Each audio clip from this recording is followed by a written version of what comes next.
tal, amigos que nos siguen en las redes sociales de La Hora? Estamos dándole cobertura al proceso electoral en Estados Unidos, en donde este 5 de noviembre se desarrollan las elecciones presidenciales. Vamos a hablar un poquito de este tema con el internacionalista y profesor universitario, el licenciado Roberto Wagner. ¿Qué tal, licenciado Roberto Wagner? ¿Cómo está? Muy buenas tardes, es un gusto estar aquí con ustedes. Gracias. Vamos a empezar esta plática sobre el proceso electoral en Estados Unidos y la primera pregunta que yo le hago es, pues, ¿cómo analiza usted el desarrollo de este proceso electoral? ¿Cree que ha sido muy atípico a anteriores o cómo lo ha visto? Sí, definitivamente esto me parece que ha sido más atípico que lo que vimos hace 8 años, cuando aparece un Donald Trump, que es digamos, un outsider político, alguien que nadie se esperaba que llegase a ser nominado como el candidato republicano y menos que ganara la presidencia de los Estados Unidos. Pero ahora tenemos un proceso en donde pasamos de el candidato natural para la reelección, que es el presidente Joe Biden, que se retira debido a toda una serie de problemas y señalamientos sobre su salud, su capacidad mental, un atentado que pudo haber sido trágico contra el expresidente Trump. Y esta situación de venir y que salga la vicepresidente Kamala Harris, que sea ahora la candidata del Partido Demócrata contra un Donald Trump que en el primer debate que tienen, ella se vio muy sólida, pero nuevamente como que han dado tantos giros en esta elección que va a ser, digamos, un proceso, a mí me parece, otra vez parecido al del 2016, en el que pueda ser un resultado muy cerrado porque hay ciertos estados clave, pero también si esos estados clave se van con uno o el otro, digamos, en el caso principal de un Donald Trump, podría ser que regrese a la presidencia de una forma, digamos, arrasando con el voto del colegio electoral.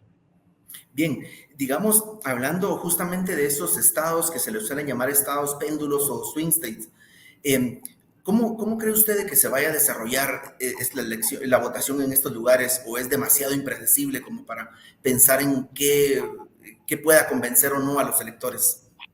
Yo creo que es bastante impredecible tomando en cuenta la situación que está viendo Estados Unidos. Mucha polarización, pero esa polarización pasa por los votantes que están a favor y en contra de Donald Trump.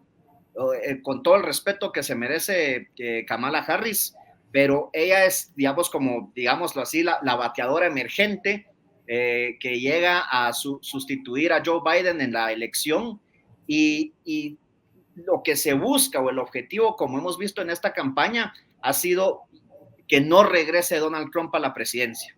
Entonces eso es lo que le da ese gran, digamos, este gran síntoma de incertidumbre.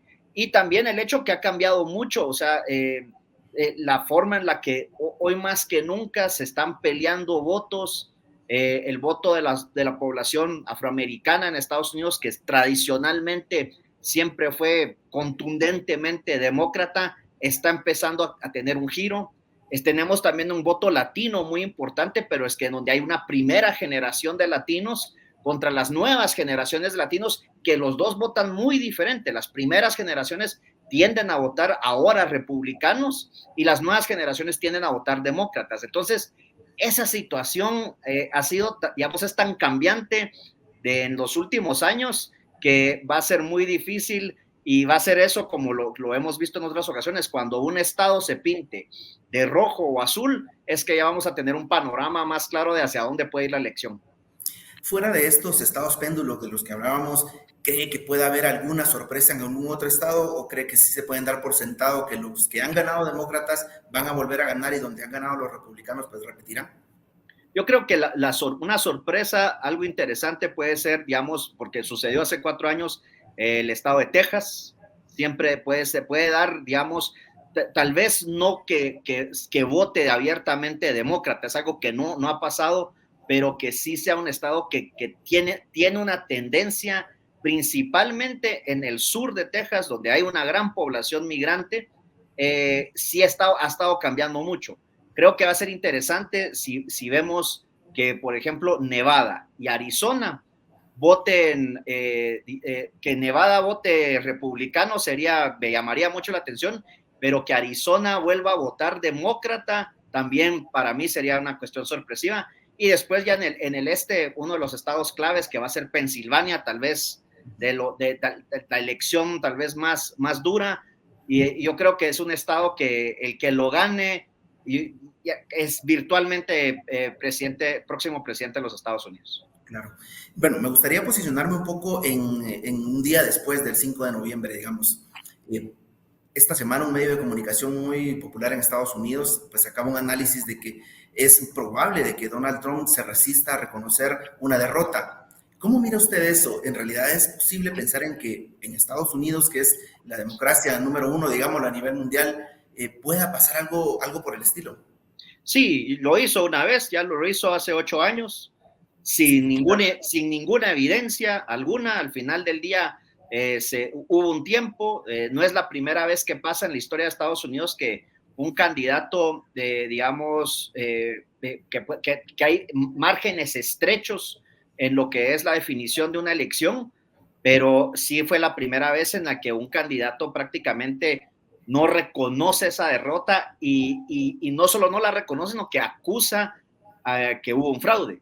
Entonces, esta cuestión, digamos, sí definitivamente vamos a ver. Tenemos hoy, Sergio, el partido de Donald Trump, perdón, el partido republicano es el partido de Donald Trump.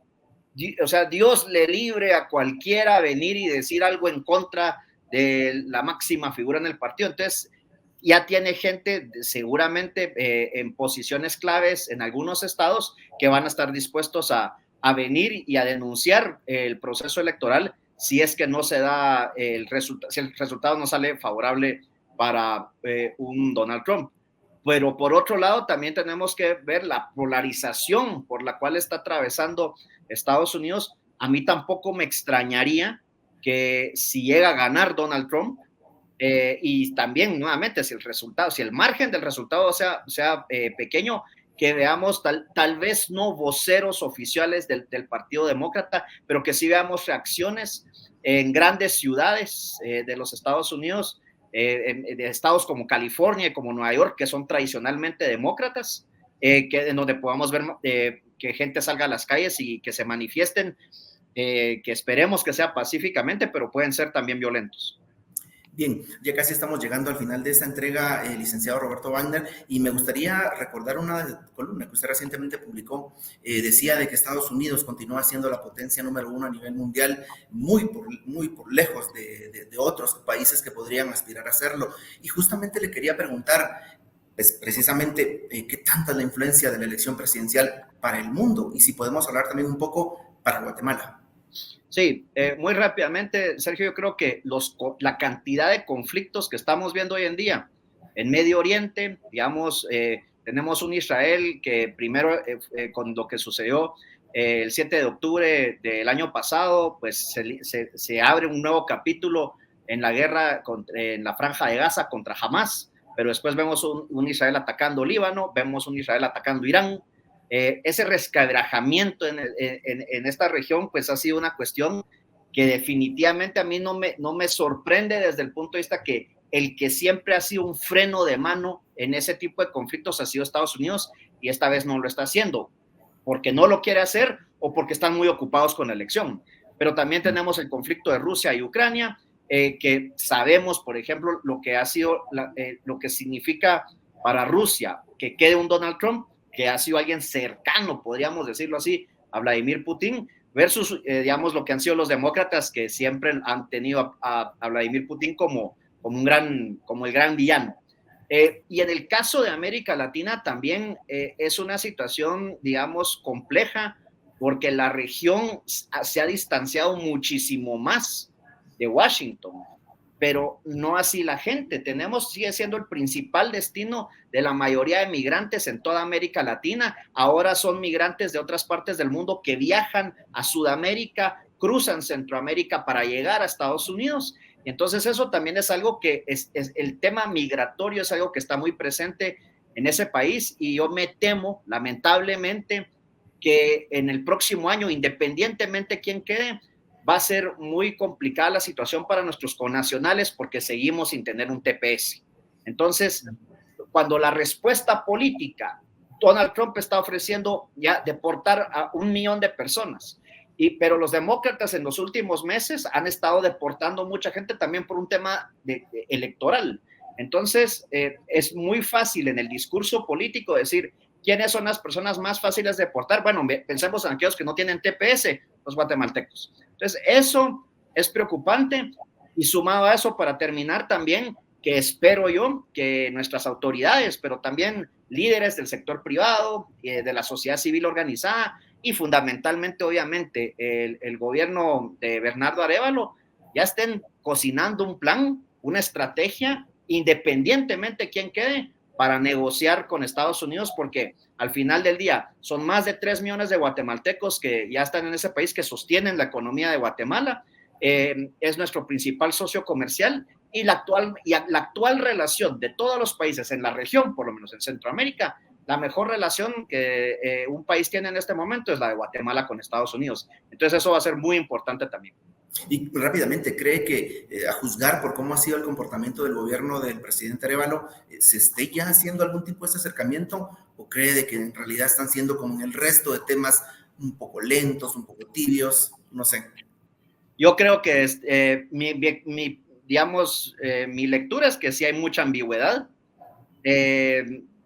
Yo la verdad es que no sé qué tantas reuniones se estén manteniendo. Es muy difícil, apreciar eso porque no se ha dado todavía la elección, pero yo creo que esa respuesta la vamos a tener precisamente el día después de las elecciones, ver cómo responden, qué mensajes da los diferentes presidentes del mundo, cómo reaccionan, ya sea para saludar y felicitar a la primer mujer presidenta de Estados Unidos, Kamala Harris, o para felicitar y darle su bienvenida a Donald Trump, que regresaría a un segundo mandato como presidente de Estados Unidos.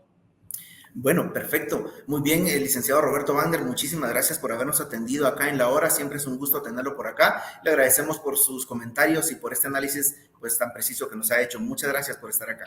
El gusto es mío. Muchas gracias a ustedes. Gracias también, amigos que están conectados en La Hora, en nuestras redes sociales. Estén pendientes de más entregas como esta.